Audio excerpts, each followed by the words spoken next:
नमस्कार, स्वागत है आपका। मैं हूं आपके साथ पराग गुप्ता। आप देख रहे हैं प्रदेश का सबसे भरोसेमंद news channel India news Uttar Pradesh Uttarakhand. चलिए बात करते हैं वंदे भारत एक्सप्रेस ट्रेन की, जहां गीता प्रेस के शताब्दी वर्ष समापन समारोह में शामिल होने के बाद पीएम मोदी ने गोरखपुर में रोड शो किया। इस दौरान उनके ऊपर लोगों ने फूल बरसाए। गोरखपुर पहुंचे प्रधानमंत्री मोदी ने गोरखपुर लखनऊ वंदे भारत एक्सप्रेस ट्रेन को हरी झंडी दिखाई। इस दौरान पीएम मोदी के साथ सीएम योगी भी मौजूद रहे। दौरे को लेकर उत्सुकता नजर कर रही है। तस्वीरें साफ।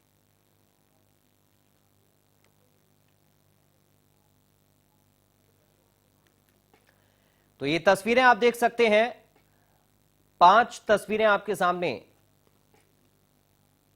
सबसे पहले तस्वीर आप देखिए, गीता प्रेस में पहुंचे पीएम मोदी। उसके बाद भव्य रोड शो की तस्वीर आप देख सकते हैं। पीएम मोदी ने रोड शो भी किया है।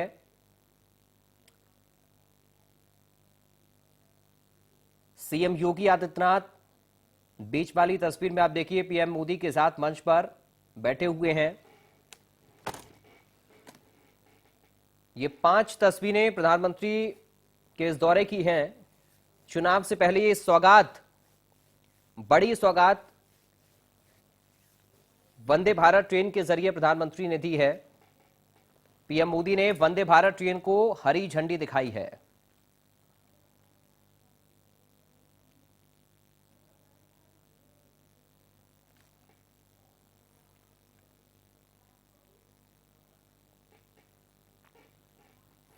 प्रधानमंत्री नरेंद्र मोदी ने गोरखपुर में जब मंच से अपने भाषण में कहा कि अब पूरे देश से सांसदों नेताओं के पत्र मुझे आते हैं जिसमें यह कहा गया होता है कि हमारे क्षेत्र में भी वंदे भारत चलवा दें।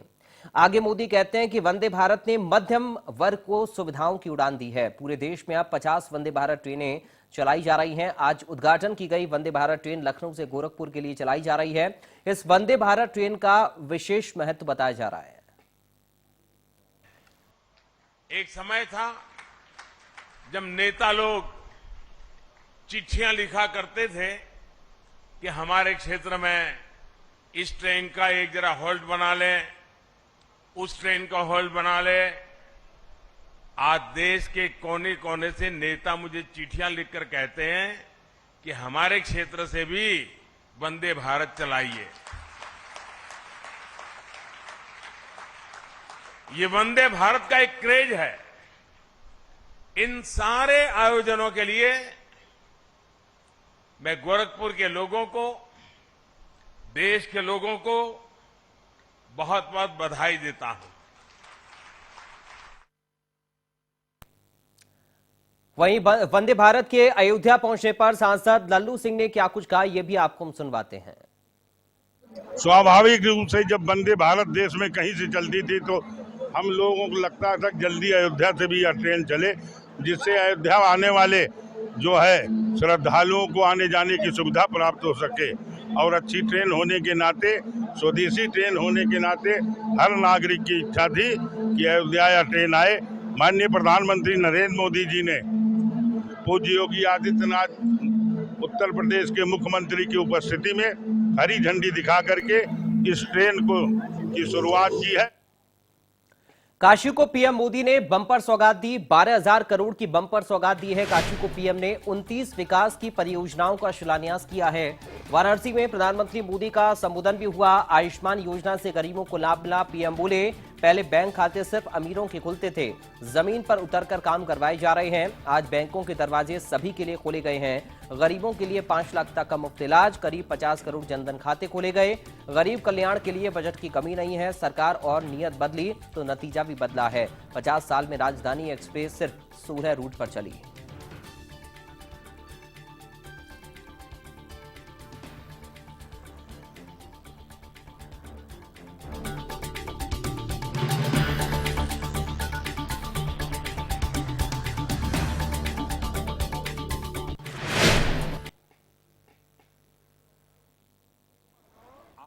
काशी सहित उत्तर प्रदेश को लगभग 12,000 करोड़ रुपए की परियोजनाओं का उपहार मिला है।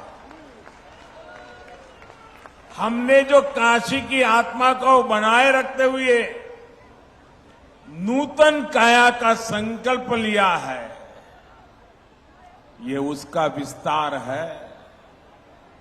इनमें रेल, रोड, पानी, शिक्षा, टूरिज्म से जुड़े प्रोजेक्ट हैं, घाटों के पुनर्विकास से जुड़े प्रोजेक्ट्स हैं। इन विकास कार्यों के लिए आप सभी को बहुत बहुत बधाई।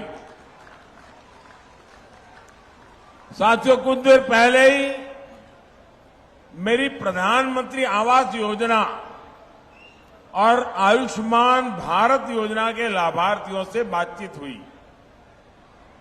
पहले की सरकारों से लोगों की सबसे बड़ी शिकायत ये थी कि वो योजनाएं एयर कंडीशन कमरों में बैठ करके बनाती थी। जमीन पर इन योजनाओं का क्या असर हो रहा है, ये तब की सरकारों को पता ही नहीं चलता था। लेकिन भाजपा सरकार ने लाभार्थियों से बात की, संवाद की, मुलाकात की, एक नई परंपरा शुरू की है। यानी बेनिफिट भी डायरेक्ट और फीडबैक भी डायरेक्ट।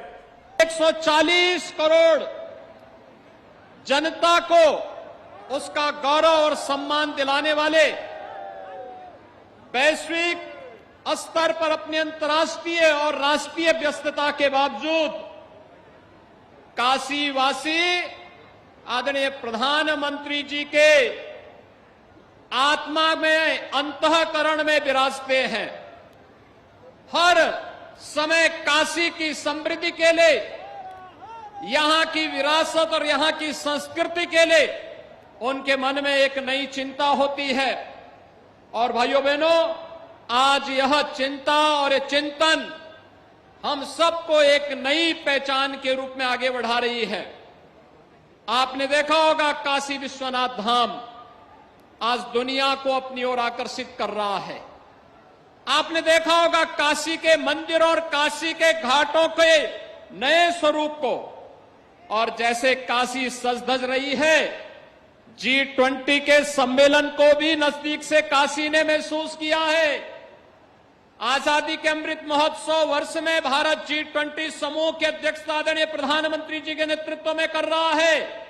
तो संघाई सहयोग परिषद की ओर से 22-23 में काशी को सांस्कृतिक राजधानी के रूप में मान्यता देकर के काशी में उस सम्मेलन की अद्भुत छटा भी हम सब ने देखी है। और बहनों,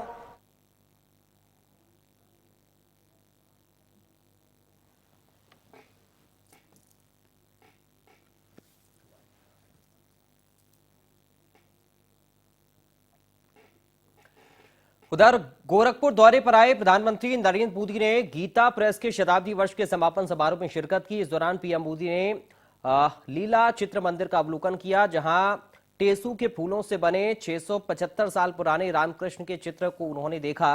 वहीं प्रधानमंत्री मोदी ने पहली प्रिंटिंग मशीन भी देखी। इस मौके पर प्रधानमंत्री मोदी ने गीता प्रेस के मंच से शिव पुराण के नए संस्करण का विमोचन किया।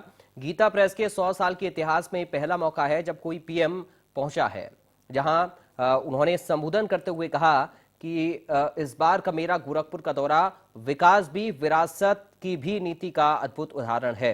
उन्होंने कहा कि गीता प्रेस विश्व का ऐसा इकलौता प्रिंटिंग प्रेस है जो सिर्फ एक संस्था नहीं बल्कि एक जीवंत आस्था है। गीता प्रेस का कार्यालय करोड़ों लोगों के लिए किसी मंदिर से जरा भी कम नहीं है। उन्होंने कहा कि हजारों साल पहले विदेशी आक्रांताओं ने हमारे इतिहास, विरासत और धर्म ग्रंथों में आग लगा दी। वो चाहते थे कि हम अपनी विरासत को भुला दें, लेकिन गीता प्रेस ने ऐसा होने नहीं दिया। इस संस्था ने हमारी विरासत को संभाला और घर घर पहुंचाया। प्रधानमंत्री नरेंद्र मोदी ने और क्या कुछ कहा, सुनाते हैं आपको। इसके नाम में भी गीता है और इसके काम में भी गीता है। और जहां गीता है वहां साक्षात कृष्ण है, और जहां कृष्ण है वहां करुणा भी है, कर्म भी है। वहां ज्ञान का बोध भी है और विज्ञान का शोध भी है।